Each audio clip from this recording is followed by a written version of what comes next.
कि कहियो ना कहियो हमारा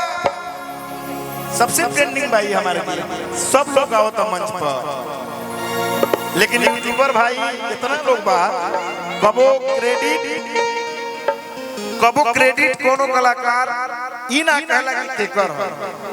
तनी से कष्ट है जी होल कोनो बात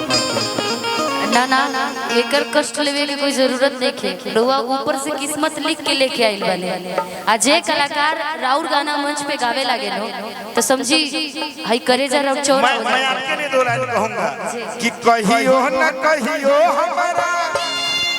अरे अखियां के वार से सीका रहो खबर जहिया मिलबू करे जा तू हमार हो जहिया मिलबू करे जा तू हमार हो कहियो ना कहियो हमारा अरे अखियां के वार से सीका रहो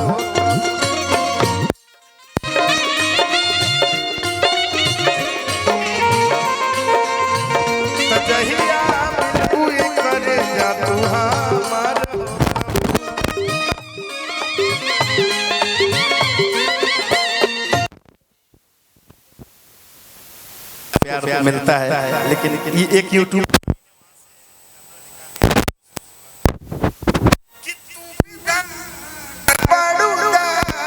बिट्टू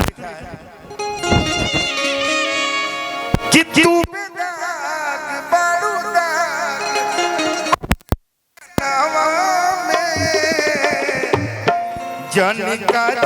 राला हो नया नवा में हो नया नवा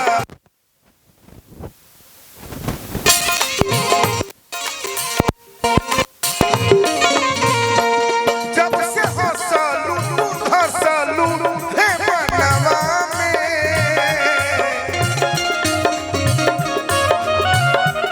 जब से हंसलू हे मनवा जन का चारा लगावो हो नया नवा में हो नया नवा में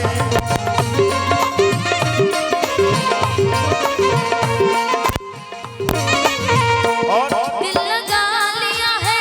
मैंने तुमसे प्यार करके तुमसे प्यार करके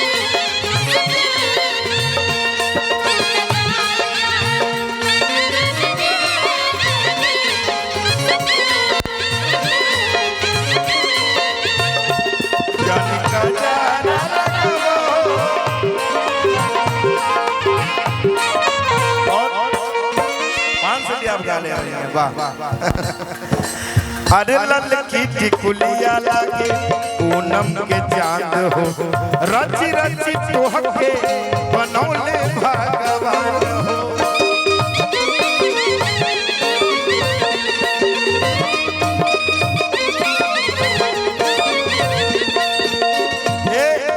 उजाला एंटरटेनमेंट पर जैसी कि नहीं खाती कही थी कि लल की टिकुलिया लागे पूनम के चांद हो रची रची तोहके बनौले भगवान हो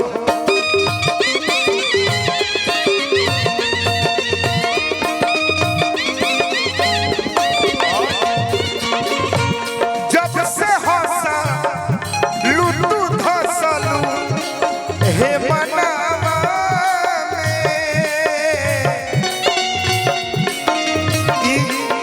हम नहीं बहुत बर्जिस भाई बात देखिए सबसे बड़ा योगदान अगर कोनो कलाकार आज वायरल बा तो यूट्यूबर भाई के ही देन बा कि लोग वायरल बा ना तो घरे बैठ के सतुआ और रोटी खाई यूट्यूबर के ही देन बा कि लोग वायरल बा प्रोग्राम पीटता। यूट्यूबर भाई अगर नहीं रहेंगे तो बड़े से बड़े कितनों कलाकार होंगे उनका रोजगार सब बंद हो जाए। तो यूट्यूबर भाई जितने हैं सबके हमारा प्रणाम बा और निवेदन बा आग्रह बा कि आप लोग सदैव हर कलाकार के साथ रहें।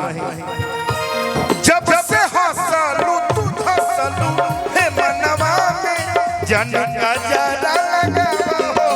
नयनवा में ओ नयनवा जन का जरा लगाओ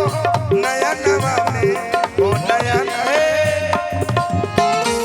एक बार जोरदार ताली बजा लीजिए गोलू एंड टीम के लिए, सभी लोग जितने लोग बैठे हैं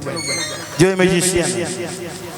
बहुत बहुत धन्यवाद। कलाकार बहुत हैं, हम तो न्योता करने आए थे और साथ ही साथ निशा जी से भी मुलाकात हो गया, सबसे मुलाकात हो गया, अच्छा लगा सभी से। और जो भी मुझसे गलती त्रुटि होगी क्षमा चाहेंगे, अपना छोटा भाई समझ के क्षमा कीजिएगा। हर हर महादेव, जय मां विंध्यवासिनी।